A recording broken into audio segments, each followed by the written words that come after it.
ثبت گشته در کتاب معتبر که اینچنین میگفت: مرد بر پسر، علم از بر کن، سوادی خود برار، تا که باشد زندگیت با برار. علم گوهری است که در نتیجه آموزش پیوسته تکمیل می‌یابد و صاحب علم نفری است که همه روزه دانش‌های معاصر را می‌آموزد و هم قدمی زمانی خویش است.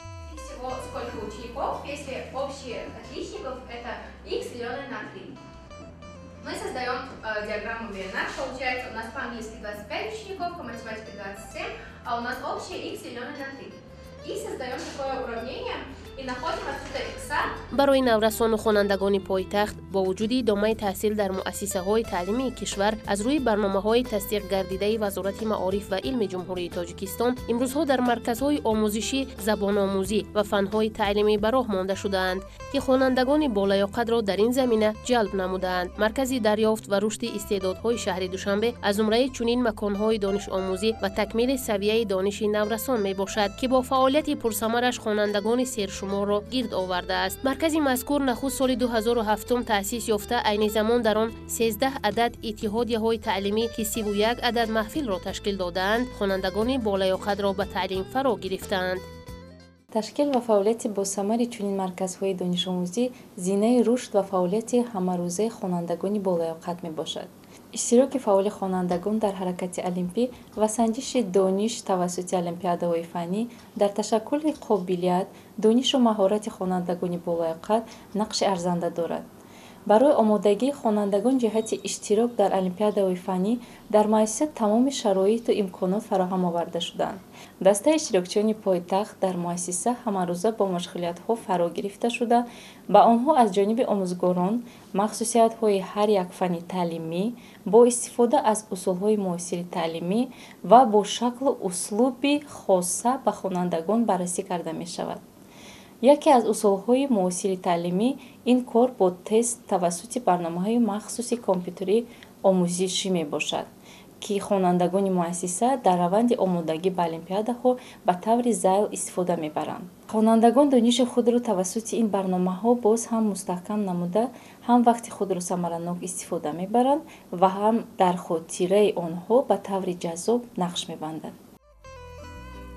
باید یادآور شویم که سال سپری گردیده 1060 نفر محصلین در المپیادهای ناحیوی، شهری و جمهوریوی محض از همین مرکز شرکت نمودند که از این تعداد 663 نفر جایهای افتخاری را کسب نمودند. جهت تعلیم شایسته و ثمره بخش 30 نفر آموزگار صاحب تخصص به خوانندگان این مرکز از فن‌های مختلف درس میگویند. توجه خوانندگان به آموزش زبان‌های خارجی به سان نظررس است. عادل مماتف، معاون دیرکتور عاید به اینواسیون و کارهای علمی متدی، در این مکان معرفت آموزی به طالب علمان از فن زبان انگلیسی درس میگوید. به اندیشه جانب اشخاصی که محبت و ذوقی به اندازه دارند در سمت زبان آموزی حتما موفق میگردند.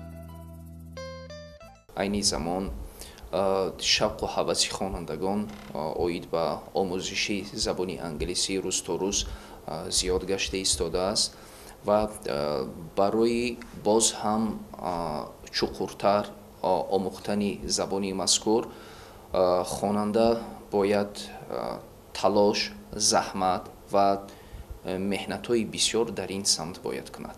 برای آماده نمودن خوانندگان به المپیادهای سطحش گوناگون،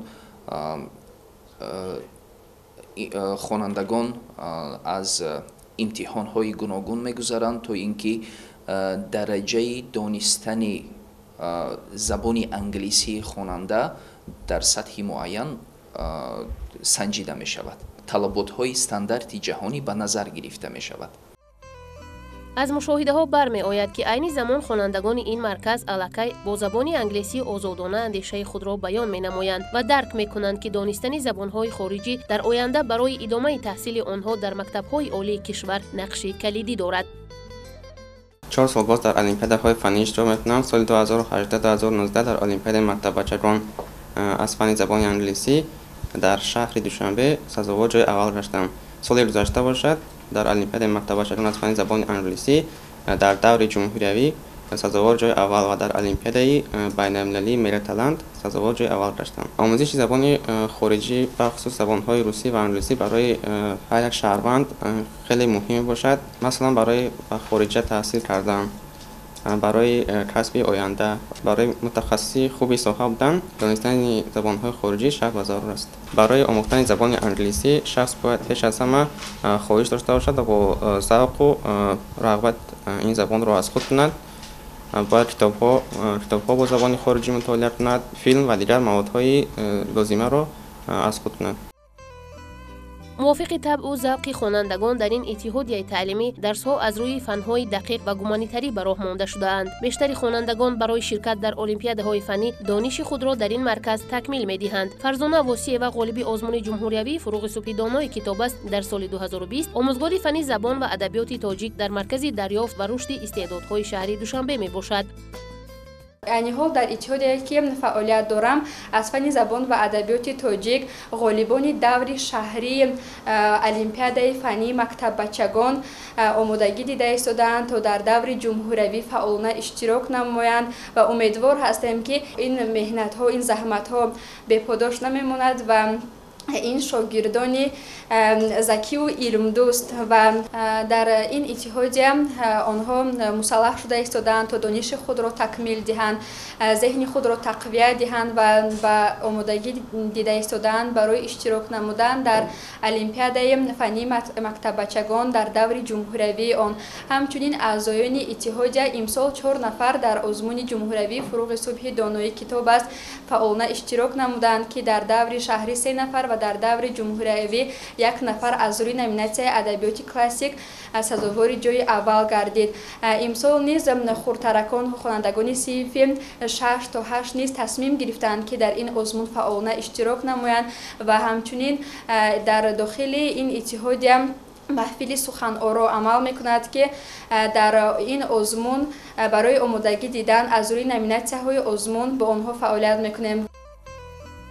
بهروز ایسایف در این مرکز آموزگار جوان از فن گئوگرافیا می باشد و غالب آزمون جمهوریوی علم فروغ معرفت در سال 2020. این آموزگار جوان برای خوانندگان نمونه عبرت بوده آنها را برای شرکت در چنین آزمون‌های سطح جمهوریوی آماده می‌سازد. نقش فعالیت کردن چنین مرکزهای علم آموزی را این جوان چنین شرح کرد. سال گذشته را اگر ما قیاس کنیم از 57 نفر شاگردانی که در مرکز تعلیم می‌گرفتند برای المپیاد جمهوریوی 55 نفر اینا صاحب جای‌های نمایان گشتن یکم، دوم، سوم که و باعث خوشبختی است که در مجموع از فن گئوگرافی در المپیاد جمهوریوی 18 تا جای یکم شده بود که از این 18 جای اول 15 جای اولش نصیب خوانندگان این مرکز یعنی نصیب خوانندگان پایتخت شده بودند از فن گئوگرافی و جای‌های دوم و سوم هم قسم زیادش خوانندگان ما اشغال کرده بودند. این مرکزها اساساً چه بگم به لفظ دیگر بگم کاتالیزاتور یعنی همین قوه رشد دهنده تحریک دهنده همین خوانندگان بالایقتند که بعد از درس‌های اساسی البته در مرکز ما و همچنین فیلیال‌های ما در ناحیه‌ها دانش و مهارت خود را صیقل و رشد می‌دهند. فعالیت چنین مرکزها باعث بلند گردیدن ذوق خوانندگان گشته است و بعد از درس‌های اساسی در مرکزهای هم در مرکز شهری و هم فیلیال‌ها در ناحیه‌ها با تعلیم فرا گرفته و باعث برای رشد و تکامل دانش خودشان کوشش به خرج می‌کنند و با مساعدت همین مرکزها. در مرکز دریافت و رشد استعدادهای شهری دوشنبه خوانندگان صاحب لیاقت به آموزش فن‌های شیمیا، فیزیک، بیولوژی، گئوگرافیا، ماتماتیک، انفرماتیک، زبان‌های انگلیسی، روسی این چنین محفل‌های شاهمات جلب گردیدند. حدود چند سال است در مرکز رشد استعدادهای شهر دوشنبه می‌خوانم و من با همین سبب من در یک چند آزمون‌ها و المپیاد اشتراک کرده در آنها جای‌های نمایان را گرفتم و با دستگیری استادم که خود این مرکز من در این آزمون‌ها نیز اشتراک کردم. سال گذشته من در آزمون این فروغ معرفت نیز اشتراک کردم و در دور ناحیوی آن جای سوم را اشغال کردم، در دور شهریش باشد جای یکم و در دور جمهوری نیز اشتراک کرده جای سوم را اشغال کردم. وقتی ما در چنین مرکزها تحصیل می‌نماییم و از ما متخصصان خوب برمی‌آید. هر یک خواننده در برابر تحصیل در مکتب باز وقت خارجی زیاد دارد و می‌تواند که وقت خارجی خود را سالمانه استفاده بوده در چنین مرکزها نیز تحصیل نماید و هنگام در چنین مرکزها تحصیل نمودن از آنها می‌تواند که متخصصان خوب برمی‌آید.